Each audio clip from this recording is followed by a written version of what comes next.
months ago, my father wired $47,000 to a woman he had never met in person. Last Valentine's night, I walked into my own engagement party. 120 guests, a string quartet, ivory lilies on every table.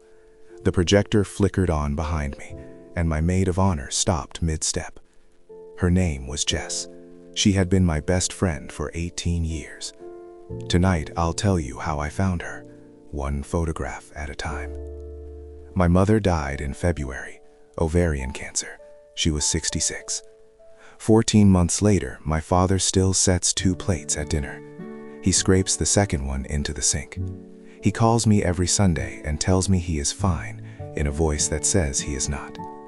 Helen and Robert, 41 years married. At the funeral, Jess was loud with love. She held my father's hand through the eulogy. She was the first to post the tribute, my ride or die family.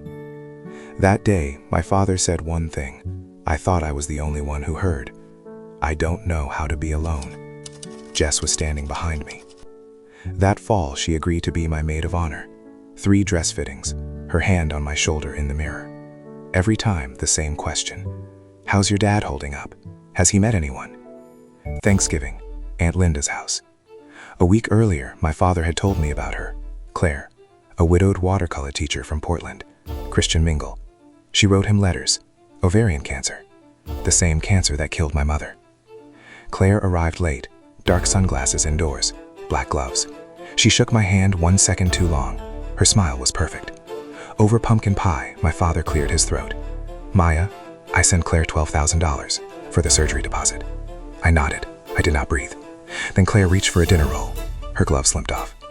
On her right index knuckle, a small white scar, comma shape.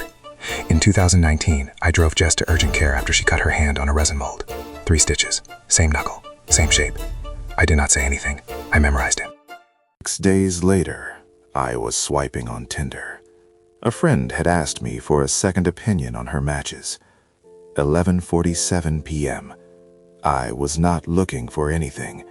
I was not looking for her. A face appeared on the screen. Claire's face. The same profile photo my father had shown me at Thanksgiving. Same angle, same blouse, same garden behind her. The name read Emma, 29, Portland. I saved the image. I set my phone down. I made a coffee I did not drink. At 2:47 a.m., I opened reverse image search. The first tab was a stock photo site in Ukraine.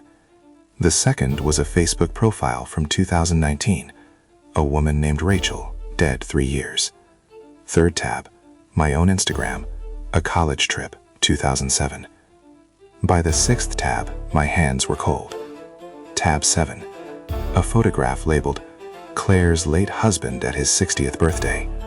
I took that photograph in 2020 of Jess's father at his actual 60th birthday. The EXIF metadata still carried my phone serial number. I stopped breathing. Tab 8, a Pinterest mood board. The title read, Maya plus Daniel, Bachelorette, Secret.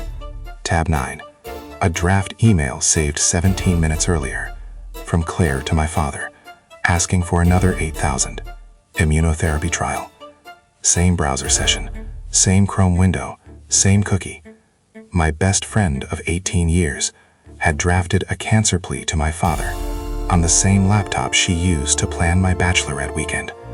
Daniel woke up. He looked at my screen for a long time. Then he said it. Call a lawyer before you call your father. 6 weeks. I hired a private investigator. He subpoenaed VPN exit node metadata. He traced a Venmo to prepaid card chain. 7 wires, $47,000. Every dollar routed through a money card registered to Jess's stepbrother. I did not tell my father, not yet. If Jess ran, the money card would empty overnight. Elder fraud is $356 million a year, the FDI number. Most victims never report. They are ashamed. I was not going to let him be ashamed alone. Jess kept texting me about the bachelorette. I replied in character, one word at a time. Can't wait. Sounds perfect. Love you. The engagement party stayed on the calendar. Jess was still scheduled to give the maid of honor toast. She hand-wrote it on index cards. Valentine's night. A brownstone on Astor Street. 120 guests. Ivory lilies. A string quartet. Jess arrived in a champagne dress, white lilies in hand, toast on index cards. She kissed my father on the cheek, took her seat. I stood up. I signaled the projectionist. The slideshow began. Not a couple slideshow. Tab 1. Claire's profile photo, left. Jess's college yearbook picture, right. Same cheekbones, same jaw, aged through an app. Tab 2. The late husband photo, my phone's serial number burned into the corner. Tab 3. The Pinterest board. Maya plus Daniel bachelorette, secret. The string quartet stopped. The room held its breath. Jess's face moved through 5 stages in 20 seconds. Smile, confusion, recognition, panic. Then she sat on the bottom step of the staircase and removed her heels. Kyle walked out without his coat. My father walked across the floor holding the dossier. He did not cry. I bent down so only Jess and my father could hear. You held my father's hand at my mother's funeral. Was that when you decided, or was it later? Jess did not answer, not for 47 minutes. Detective Vega stepped in from the foyer and asked Jess, softly, politely, to please hand over the phone. Federal indictment. 18 counts. Wire fraud. Aggravated identity theft. Elder financial abuse. Jess fled to Phoenix that night. Troopers extradited her 6 weeks later. She pled to 12 counts, 5 years federal, every dollar recovered. Kyle ended it the morning after the party. In October, my father joined a widows group at his church, offline, in person. He is quieter now. He does not blame himself. I do not let him. Daniel and I married in April. There was no maid of honor. The chair at the head of the line stood empty, a single white lily across the seat. Not for Jess, but for my mother. My father walked me down the aisle.